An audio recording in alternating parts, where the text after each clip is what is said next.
শুভ রথযাত্রা। আজ আমি নারকেলের এই ফেলে দেওয়া মালাইগুলোতে জগন্নাথ, বলরাম এবং সুভদ্রা মায়ের রূপ ফুটিয়ে তোলার চেষ্টা করেছি।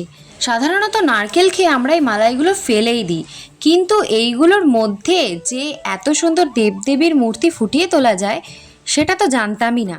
রথযাত্রার 15 দিন আগে 108 কলসি জলে স্নান করে আমাদের জগন্নাথ দেবের ধুম জ্বর আসে। শুধু জগন্নাথ দেবেরই না, বলরাম এবং সুভদ্রা মায়েরও। এই 15 দিন মন্দিরের দরজা বন্ধ থাকে, যাকে বলে অনাবসর বা অনাসরকাল। এই কয়দিন এনারা কোনো রাজভোগ খান না, শুধুমাত্র রাজবৈদ্যের পাচন খেয়ে সুস্থ হয়ে ভক্তদের ব্যাকুলতা দূর করতেই প্রভু মন্দির ছেড়ে রাজপথে নেমে আসেন। ভগবান ও ভক্তের এই মধুর মিলনের উৎসবই হলো রথযাত্রা। এইবার তোমরা বলো, আমার আর আমার ছোট বোনের এই আর্টওয়ার্কের কাজটা তোমাদের কেমন লাগলো? ভালো লাগলে অবশ্যই কমেন্টে বলে যেও। জয় জগন্নাথ।